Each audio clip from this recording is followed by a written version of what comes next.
नमस्कार। आज हम बात करने वाले हैं एक्सेल की। वही एक्सेल जो हम सबके काम का हिस्सा है। लेकिन क्या हो अगर ये सिर्फ एक स्प्रेडशीट न होकर एक ऑटोमेशन पावर हाउस बन जाए। चलिए पता लगाते हैं कि इसे एक स्मार्ट टूल में कैसे बदला जा सकता है। ये सवाल शायद बहुतों को अपना सा लगे, है ना? वही डेटा को कॉपी पेस्ट करना, वही फॉर्मेटिंग ठीक करना, वही हर हफ्ते रिपोर्ट बनाना। उफ, ये ना सिर्फ थकाऊ है, बल्कि इसमें कीमती समय भी बहुत बर्बाद होता है। दरअसल ये एक ट्रैप जैसा है, दोहराए जाने वाले कामों का एक जाल जिसमें अक्सर लोग फंस जाते हैं।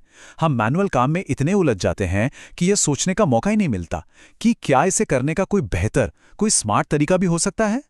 चलिए एक उदाहरण देखते हैं। सोचिए सोमवार की सुबह है और एक ज़रूरी रिपोर्ट बनानी है। उसके लिए ये सारे 6 के 6 स्टेप्स हर बार करने पड़ते हैं। वही बोरिंग काम और ऊपर से गलती होने का डर अलग।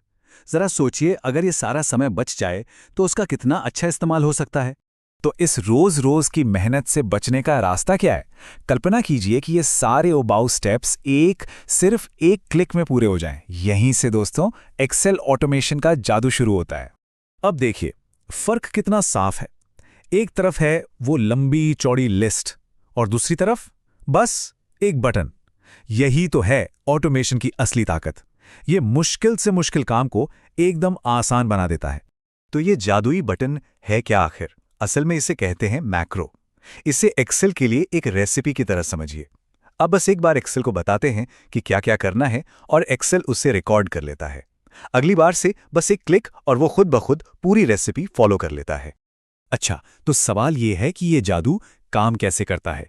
यहीं पर आता है वो आहा मोमेंट, जब हम उस टेक्नोलॉजी को समझते हैं जो इन मैक्रोस को पावर देती है। वो जो मैक्रो अभी अभी रिकॉर्ड हुआ है वो सिर्फ कुछ क्लिक्स का कलेक्शन नहीं है। नहीं, ये उससे कई ज्यादा स्मार्ट है। जी हाँ, बिल्कुल सही सुना। हर बार जब कोई मैक्रो रिकॉर्ड होता है तो एक्सेल पर्दे के पीछे चुपचाप कोड लिख रहा होता है, एक खास प्रोग्रामिंग भाषा में।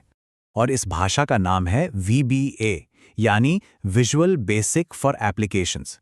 ये एक्सेल और माइक्रोसॉफ्ट ऑफिस के दूसरे प्रोग्राम्स की अपनी भाषा है। मजे की बात यह है कि जब आप मैक्रो रिकॉर्ड करते हैं तो आप अनजाने में ही एक VBA प्रोग्रामर का पहला कदम उठा लेते हैं।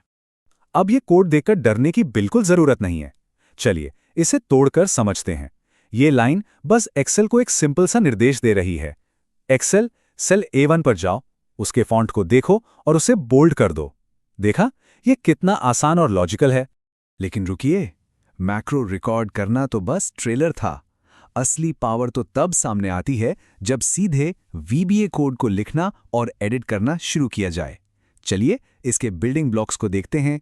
VBA को समझने के लिए बस ये 3 चीजें याद रखिए। ऑब्जेक्ट यानी क्या चीज, जैसे कोई सेल। प्रॉपर्टी यानी वो चीज कैसी है, जैसे उसका रंग या उसकी वैल्यू। और मेथड यानी उस चीज के साथ क्या करना है, जैसे उसे कॉपी या डिलीट करना।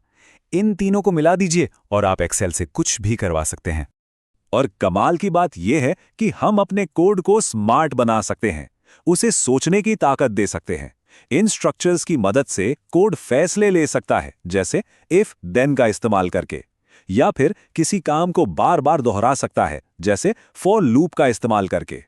ये तो VBA की सबसे मजेदार चीजों में से एक है। जरा सोचिए, अपनी जरूरत के हिसाब से एक्सेल में एक नया फॉर्मूला बना पाना, जैसे equals to calculate my bonus. VBA के साथ ही सब कुछ मुमकिन है। तो अब जब बेसिक समझ आ गए हैं तो सवाल यह है कि इससे असल दुनिया में क्या क्या कमाल किया जा सकता है और इसकी शुरुआत कैसे की जाए। ये आखिरी सेक्शन इसी क्यों पर फोकस करेगा। यहां से संभावनाएं लिमिटलेस हैं। छोटे मोटे कामों को ऑटोमेट करने से लेकर अपनी जरूरत के हिसाब से पूरे के पूरे एप्लीकेशन बनाने तक VBA के जरिए एक्सेल को सच में अपनी जरूरत के हिसाब से ढाला जा सकता है। हाँ, और जब ये सफर शुरू करें तो कुछ अच्छी आदतें डालना बहुत जरूरी है। अच्छा कोड सिर्फ वो नहीं होता जो काम करे, बल्कि वो होता है जिसे समझना और भविष्य में बदलना भी आसान हो। ये आदतें आगे चलकर बहुत समय बचाती हैं। तो असल बात यह है कि एक्सेल में ऑटोमेशन कोई रॉकेट साइंस नहीं है। ये एक अविश्वसनीय रूप से शक्तिशाली टूल है जो सीखने के लिए हर किसी के लिए मौजूद है। तो अब सवाल ये उठता है कि वो पहला कौन सा दोहराया जाने वाला काम होगा जिससे छुटकारा पाया जाए।